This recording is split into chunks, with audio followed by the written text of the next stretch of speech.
Hello student, છેલ્લે આપણે સંતુલનની અંદર રાસાયણિક સંતુલનનો નિયમ અને સંતુલન અચળાંક એના વિશે ચર્ચા કરી હતી. આજના લેક્ચરમાં સંતુલન અચળાંક વિશે કેટલીક અગત્યની બાબતોની આપણે ચર્ચા કરવાની છે. સૌથી પહેલા બધી ચર્ચા સંતુલન અચળાંકની છે. દરેક વિદ્યાર્થીને સંતુલન અચળાંક લખતા આવડવો જોઈએ.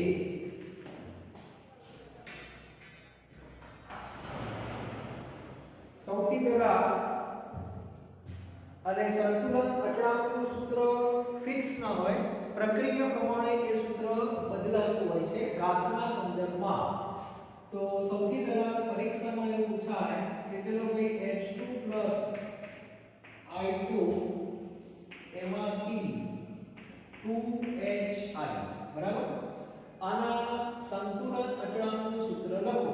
તો આપણે લખવાનું Kc બરાબર નિપજોની સાંદ્રતા ભાગ્યા પ્રક્રિયકોની સાંદ્રતા. તો નિપજ તરીકે કોણ છે? HI, એટલે કૌંસમાં લખવાનું HI, પછી માથા ઉપર 2 ઘાત આવશે, બરાબર. અને છેદમાં કૌંસમાં લખવાનું H2 અને I2. એટલે આ જે સાંદ્રતાઓ લખી એ શરૂઆતની નથી, પ્રક્રિયા જ્યારે સંતુલન સ્થિતિમાં આવે પછીની સાંદ્રતા છે. એટલે પરીક્ષામાં આ ત્રણે ત્રણ ઘટકોની સાંદ્રતા તમને આપેલી હોય, કારણ કે આ બધી પ્રતિવર્તી પ્રક્રિયાઓ છે. એટલે નિપજોની સાંદ્રતા તો હોય જ, પણ સાથે સાથે પ્રક્રિયકોની પણ હોય વધેલી સાંદ્રતા જે નિપજમાં રૂપાંતરિત થઈ નથી એ અહીંયા લખી નાખવાની. અને જે આગળ સહગુણક હોય એ ક્યાં મૂકવાનો? માથા ઉપર. એટલે દરેકને Kc નું સૂત્ર લખતા આવડવું જોઈએ, બરાબર. ત્યાર પછી બીજી કોઈ પ્રક્રિયા હોય કે ભાઈ ચલો PCl5 એમાંથી PCl3 Cl2 બને છે, બરાબર. તો આનો પણ તમે Kc લખી શકો. તો કૌંસમાં લખવાનું PCl3, પછી લખવાનું Cl2 અને નીચે લખવાનું PCl5, બરાબર. તો આ એક સૂત્ર દરેકના મગજમાં હોવું જોઈએ. એટલે સાંદ્રતાના સંદર્ભમાં આવું લખવામાં આવે છે Kc. મોટા ભાગે ચોરસ કૌંસ જો આપણે કહીએ તો તમારે Kc લખવાનું. આગળ જતા એક સંકેત Kp પણ આવે છે. એ Kp સંકેત ક્યારે વાપરવામાં આવે છે?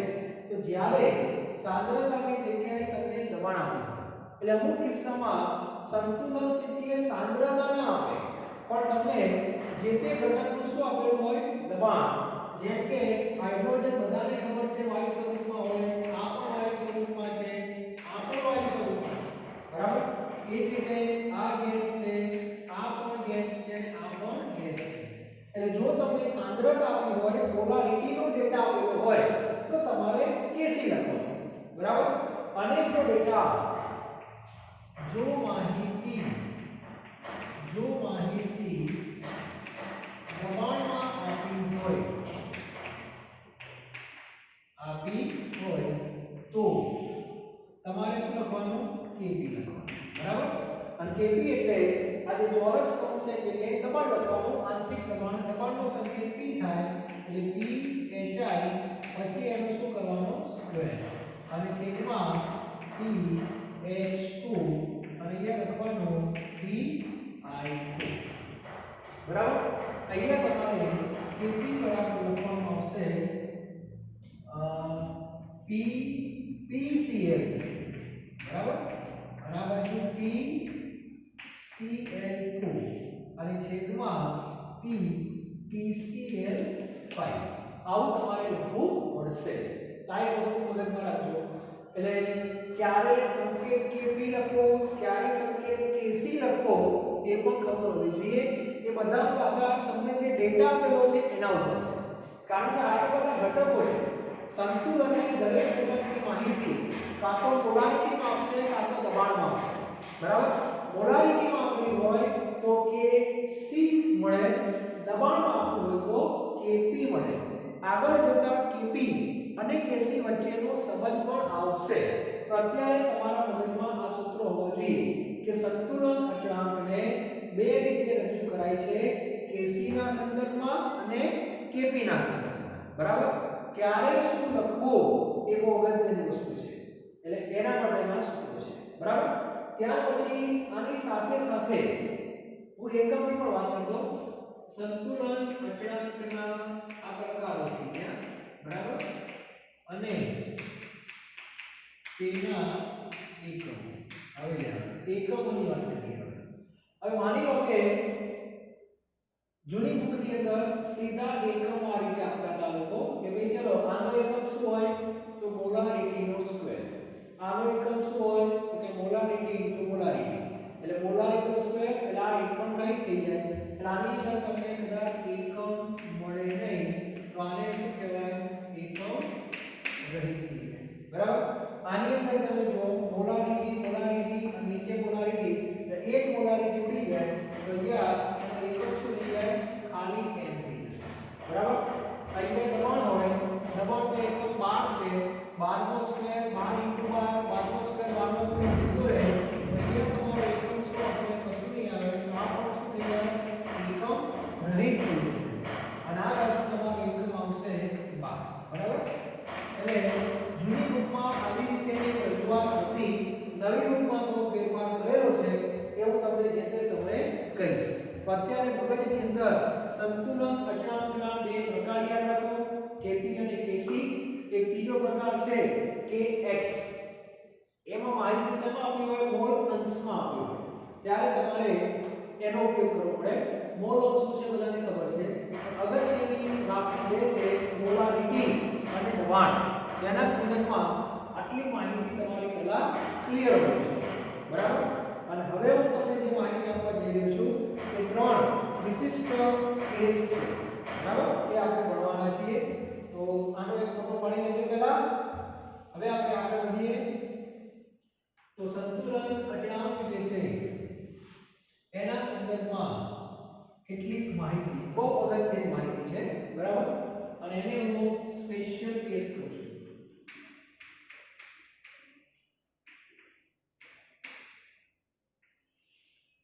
બરાબર? અને એવા ત્રણ સ્પેશિયલ કેસ છે. એ ત્રણે ત્રણ તમારે યાદ રાખવાના છે. એમાં નંબર 1, જો બાજુ બદલીને આપે તો. જો બાજુ બદલીને આપે તો એટલે સીધું ડાયરેક્ટ આપણે ઉદાહરણ લેવાનું છે કે જો H2 I2 gives 2HI માટે Kc બરાબર 5. એટલે આ પ્રક્રિયાનો Kc તમને 5 આપેલો છે. બરાબર? તો 2HI gives H2 I2 માટે Kc બરાબર 5. બરાબર? કહેવાનો અર્થ એ છે કે આખી બાજુ બદલી નાખી તો સંતુલન અચળાંકને શું ફેર પડે? તો બધાને સામાન્ય નોલેજમાં ખબર પડી જોઈએ કે આનું સૂત્ર છે નિપજ ભાગ્યા પ્રક્રિયા. તો આનું સૂત્રમાં આ નિપજ અને આ પ્રક્રિયા થઈ જાય એટલે ગુણોત્તર જે છે પરસ્પર વ્યસ્ત થઈ જાય. તો એ સીધી અસર કોને થાય? કેસી જે થાય ને થાય જ. તો દરેક વિદ્યાર્થીના મગજમાં ક્લિયર હોવું જોઈએ કે આનો જવાબ તમારે આવશે કેટલો આવશે? તો 1/5. આ જવાબ આવશે. એટલે દરેક વિદ્યાર્થી મગજમાં ફિટ કરી દો, જ્યારે પણ બાજુ બદલાય એટલે સંતુલન અચળાંકનો વ્યસ્ત થાય. શું થાય? વ્યસ્ત. એટલે અહીંયા હું લખીશ Kc ડેશ. ચલો નવો Kc. બરાબર? એટલે આવા સંજોગોમાં Kc ડેશ બરાબર 1/Kc થાય. ક્લિયર? પણ આ સૂત્ર ક્યારે લાગુ પડશે? જ્યારે પ્રક્રિયામાં બાજુ બદલાય ત્યારે. ક્લિયર? એટલે દરેક વિદ્યાર્થીના મગજમાં આ ક્લિયર હોવું જોઈએ કે બાજુ બદલાય ત્યારે શું થાય. બરાબર? તો આનો એક ફોટો પાડી લો. આ બધાનો ઉપયોગ જેડબલઈ અને નીટ લેવલે થવાનો છે. તો આ પહેલો કેસ આ છે. ઓકે? ચલો બીજો કેસ. આને ફોટો પાડી દેજો પહેલા. આ બાજુ બદલીએ. બદલીને આપે તો આ જે આપણે શીખી હશે બરાબર. હવે નંબર 2 अब बीजो केस आपको नंबर 2 जो सहगुणको बदलीने आपे तो શું થાય જો સહગુણકો બદલીને આપે તો શું થાય આ બધું ટેક્સ્ટ બુક માં નથી બરાબર ધ્યાન રાખજો દેખો હું દાખલા તરીકે ફરીથી જો H2 plus I2 gives 2HI માટે Kc બરાબર 100 આ કિંમત આપેલી છે 100 બરાબર. તો આને બે વડે ભાગી નાખીશું 1/2 H2 plus 1/2 I2 એમાંથી HI માટે Kc ડેશ બરાબર. તો આની અંદર તમે ધ્યાનથી જુઓ આમાં બાજુ નથી બદલી પણ દરેક ઘટકનો સહગુણક બદલેલો છે. એટલે આનો 1 હતો આનો 1 હતો આનો 2 હતો. હવે તમે જુઓ ટૂંકમાં આખી પ્રક્રિયાને આમ જોવા જઈએ તો 2 વડે ભાગી નાખે છે એવું કહી શકાય. એટલે ઓપ્શન એમાં શું હશે ખબર છે? ઓપ્શન એમાં હશે 50. એ ઘણા વિદ્યાર્થીઓ કરવાના જ છે કે આને 2 વડે ભાગી નાખ્યા તો આના પણ અડધા કરી દેશે એટલે 100 ના અડધા 50 અને ઓપ્શન એ હશે 50 સાઈન એક્સેલ બધું મજાઈ ગઈ બરાબર. તો આવા સંજોગોમાં હું તમને એક સૂત્ર આપું છું એ સૂત્રનો તમારે ઉપયોગ કરવાનો છે બરાબર. અને સૂત્ર તમારે આ રીતે યાદ રાખવાનું છે. હવે આનું સોલ્યુશન કેવી રીતે કરવાનું છે બરાબર. તેના માટે આપણે બોલતા જાઓ નવો કેસી એટલે આપણા માટે કોણ છે ત્યારે a ડેશ બરાબર. નવો કેસી બરાબર જૂનો કેસી ભાગ્યા n સોરી ભાગ્યા નહીં એની ઘાત n. એટલે નવો કેસી તમારે શોધવો હોય તો જૂનો કેસી લખવાનો અને એના માથા ઉપર n ઘાત લખવાની છે. ઘણા કે પણ n શું છે? જ્યાં n બરાબર ઘટકનો જે તે ઘટકનો નવો સહગુણક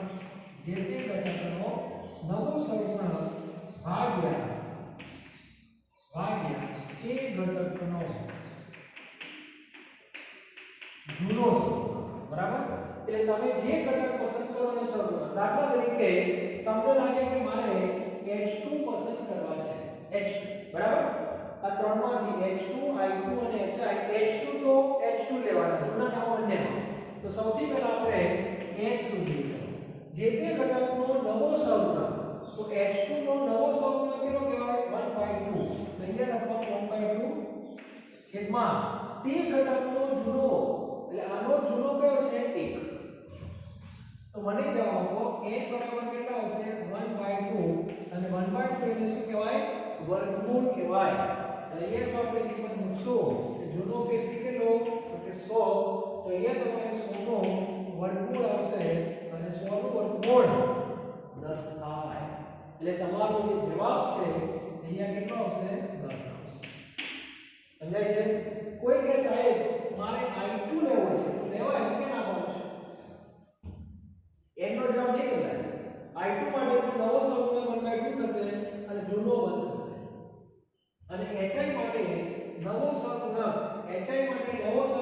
1 થશે અને જૂનો 2 થશે તો 1/2 થશે. એટલે કોઈ પણ લઈ શકાય. તો આ બીજો કેસ જે છે બહુ અગત્યનો છે બરાબર. આ રીતે દરેક કેસ તમારી પાસે હોવા જોઈએ કે બાજુ બદલાય ત્યારે શું કરવાનું બરાબર. સહગુણક બદલાય ત્યારે શું કરવાનું. ઘણી વાર બંને વસ્તુ ફેરફાર કરીને આપે તો તમારે સ્ટેપ વાઇઝ જવું પડે. પહેલા આ પછી આ એમ કરતા આગળ વધવું પડે. તો અત્યારે તમારા મગજની અંદર આ કોન્સેપ્ટ પહેલા ક્લિયર કરો પછી આપણે આગળ વધશું બરાબર. આ ક્લિયર હોવું જોઈએ. તો આનો એક સરસ મજાનો ફોટો પાડી લો. આ સૂત્ર ક્યાંય છે નહીં જાતે બનાવેલું સૂત્ર છે પણ આપણને આવડવું જોઈએ. જેમ જેમ પ્રેક્ટિસ થશે તેમ તમને આવડી જશે બરાબર. ચલો પછી એક ત્રીજો કેસ લખીએ બરાબર. તો આ ત્રણ કેસ છે એ વ્યવસ્થિત તમારા પરફેક્ટ હોવા જોઈએ બરાબર.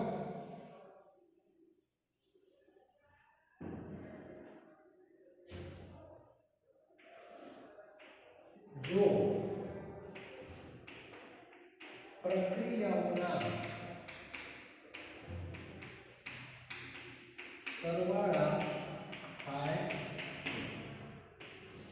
પ્રક્રિયાઓનો શું થાય? સરવાળા થાય. જેમ કે a plus b એમાંથી c બને. બરાબર?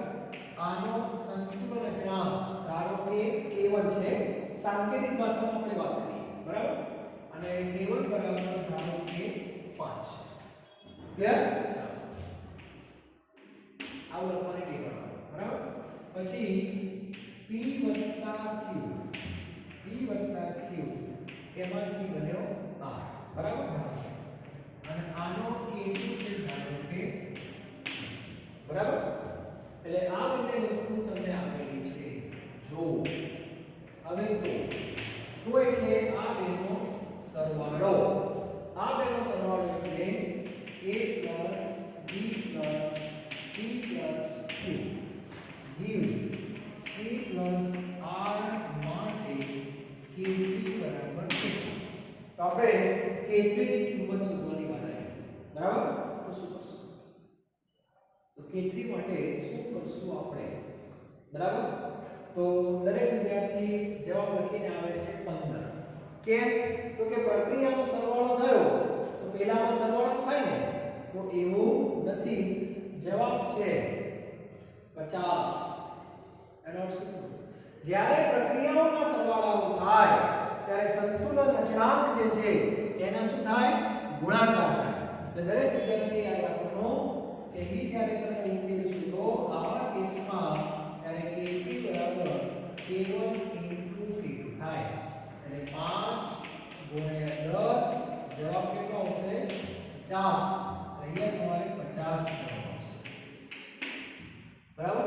તો સંતુલન અચળાંક વિશે આ બધા મુદ્દા તમારા મગજમાં હોવા જોઈએ. બરાબર? તો સંતુલન અચળાંક શું છે એ આગળના લેક્ચરમાં કહી દીધું. દરેક પ્રક્રિયાઓના સંતુલન અચળાંક લખાય છે.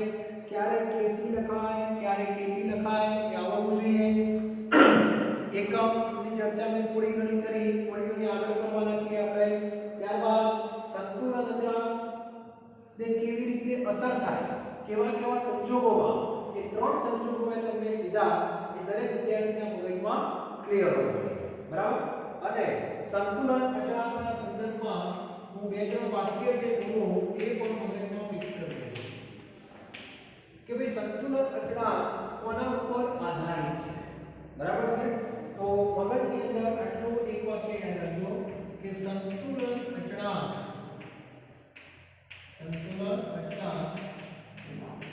તાપમાન સાથે બદલાય છે. એટલે કોઈ પણ રાસાયણિક પ્રક્રિયા હોય, આપણને ખબર છે અચળ તાપમાને થાય, તો એ પ્રક્રિયામાં તમને Kc મળશે. પણ જો તમે તાપમાન બદલી નાખશો તો Kc નું મૂલ્ય પણ શું થશે? બદલાશે. એ સંતુલન અચળાંક તાપમાન સાથે બદલાય છે. એક આ વાક્ય રાખો. ત્યારબાદ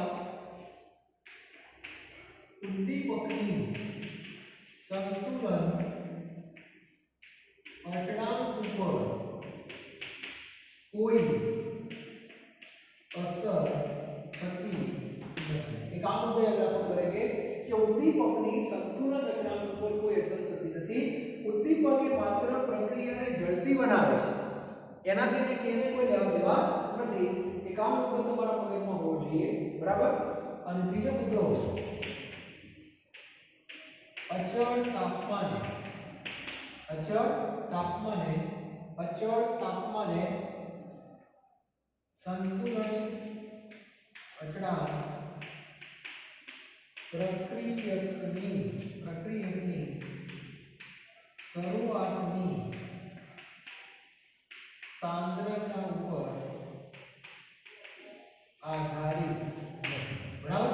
આ 3 મુદ્દા તમારે સંતુલન અચળાંક માટે લોહીની અંદર ફિટ કરી દેવાના છે. બરાબર? એક તાપમાનની વાત છે, એક ઉદ્દીપકની વાત છે અને એક શરૂઆતની સાંદ્રતાની વાત છે. થોડીક તમને હું ચર્ચા કરું અને પૂરું પાડી લેજો. બરાબર? થોડી ઘણી જો માહિતી આપો ડિટેલમાં તો આવું કહી શકાય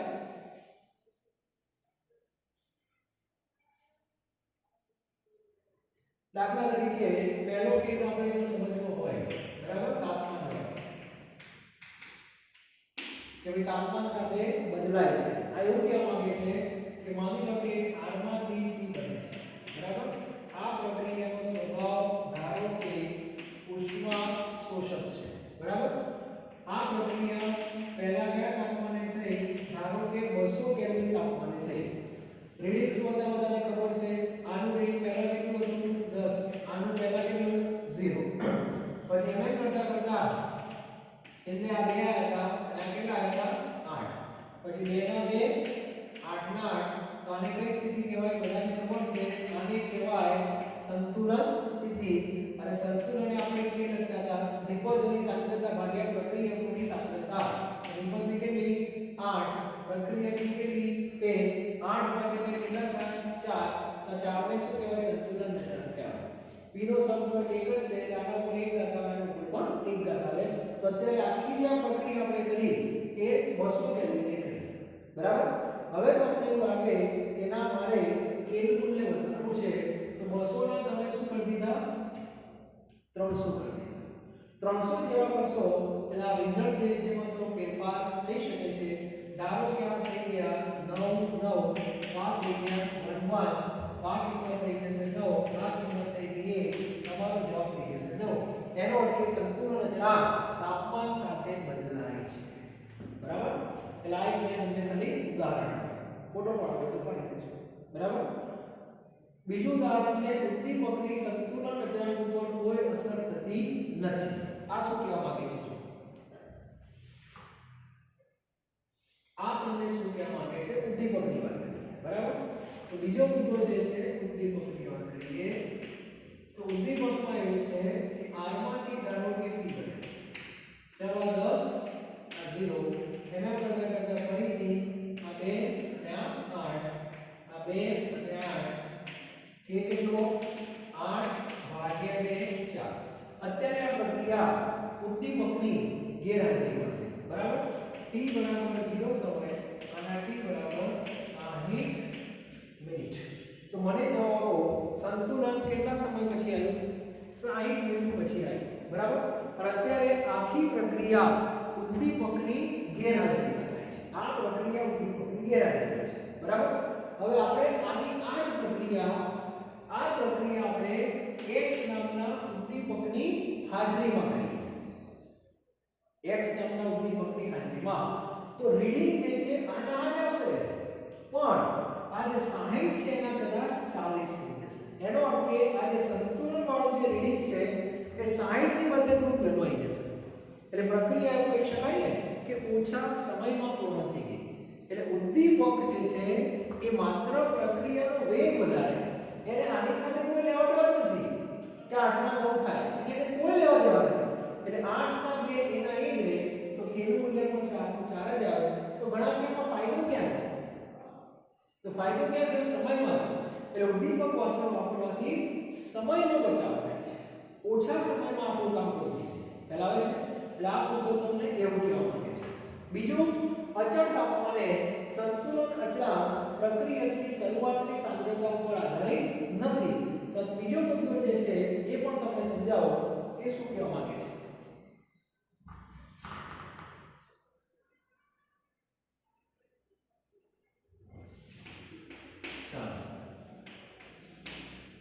આ પ્રક્રિયા ઉદ્દીપક વાપરતા નથી ચાલતી આ પ્રક્રિયા મેં 10 ચાલુ કરી સંતુલન આવી ગયું કે કેટલો આવ્યો 4 હવે આ સોમવાર મંડે હવે વાત કરીએ ટ્યુઝડે હું આની આ જ પ્રક્રિયા લઉં છું પણ આ 10 છે એટલે કેમ 20 નો એટલે શરૂઆતની સાંદ્રતા બદલી નાખી 10 ના મેં શું કરી દીધા 20 કરી દીધા ધ્યાન રાખજો 10 ના 20 કરવાથી શું થાય સમયમાં ફેરફાર થશે તો હું કેની વાત કરું છું બરાબર તો છેલ્લું રીડિંગ મને અહીંયા મળશે આ 16 અચ્છા અને આ 16 કે કેટલો આવશે તો 16 ભાગ્યા 4 ચાલે જશે એનો અર્થ એવો છે કે સાંદ્રતા બદલવાથી કેની કોઈ અસર થતી નથી એટલે કહેવાનો અર્થ એ છે કે આ ત્રીજું વાક્ય તમને એવું કહેવા માંગે છે બરાબર એટલે મગજમાં એ રાખજો ખાસ કે કે સંતુલન અચળાંક જે છે એ શેના ઉપર આધારિત છે, શેના ઉપર નથી? તો તાપમાન ઉપર આધારિત છે, ઉદ્દીપક ઉપર એનો કોઈ આધાર નથી. તો આજના લેક્ચરમાં સંતુલન અચળાંક વિશે મેં જે કંઈ માહિતી આપી એ નોટની અંદર તમારે આટલી માહિતી શું કરવાની છે? લખી નાખવાની. જેટલું